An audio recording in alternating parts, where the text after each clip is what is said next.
Mayong adlaw mga higala. Kung nangita kag tiunay nga kalipay, sunda og pamatia og unsay anaa sa imong kasing-kasing. Ako si seminarista Gary B. Torres, gikan sa Holy Child Parish, Himalalod. Ikatulo nga bunga sa panaghinigugmo ay nila ni Mary Ann og Flor Jibal Torres.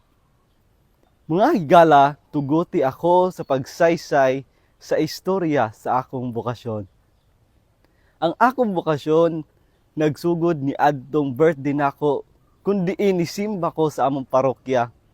Ug pagkahuman sa misa, nag-atang ko sa pultahan sa simbahan kay muamin ni Reverend Father Cecilio Gordoncillo ang among parish priest. Sa dihang pag-amin ako niya, iya akong giingnan.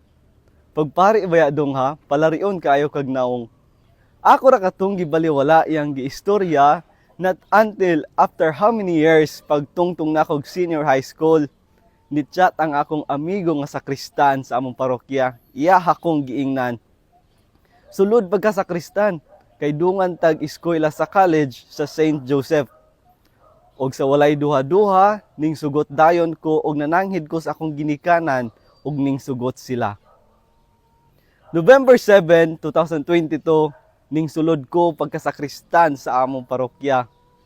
Ug sa wala madugay, nahimo ko nga working student ni Father Dalmacio Hiramis.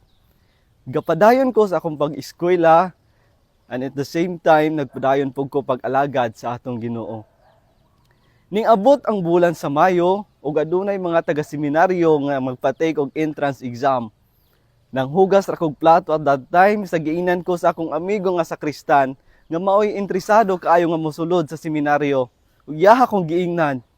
Sulay tag take og entrance exam basig makapasar di ay ta. Og nin take ming duha og 8 mi kabok nga ning take ug ako'y unang nakahuman. Og ning sunod dayon ang pag-interview ni Father Kevin ug Father Jerry nako. Month of June ning take pod kog entrance exam sa Norso. Kay maugay akong plano sukad pa sa una nga adto ko sa Norso, gihulngan mag-college. Ug maupoy gusto sa akong pamilya nga adto ra ko mo eskwela. In the month of July, ning kalit og chat nako si Jimwil nga nag-ingon. Dong, i-add friend si Father Kevin Rayoso.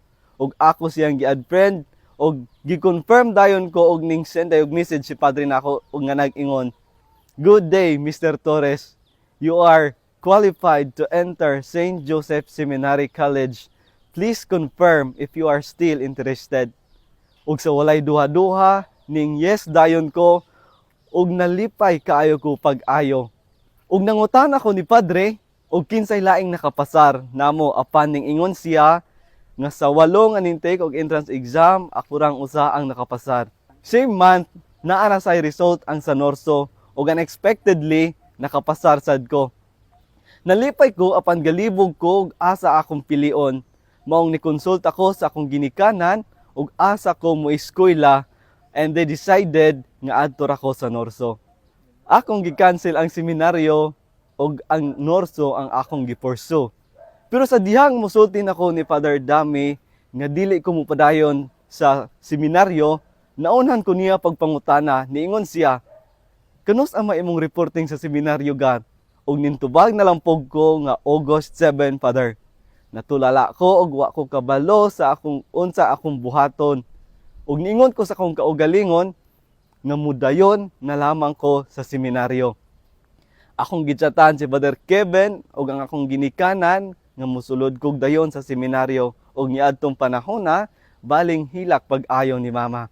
Ug niabot na ang panahon nga mosulod nako sa seminaryo. August 7, 2022, ug gikuha ko ni Father Kevin ug Ninong John sa among parokya. Time goes by, nahinay-hinay ragdawat sa akong pamilya ang akong gipili nga desisyon ug nalipay sila ug unsa ug asa koron nahimutang. Makaingon ko sa akong kaugalingon nga dali ra kaayo ang dagan sa akong kinabuhi. Nahimo kong sakristan for almost 8 months ra ug wala ko magtuo ug wala na ako damha.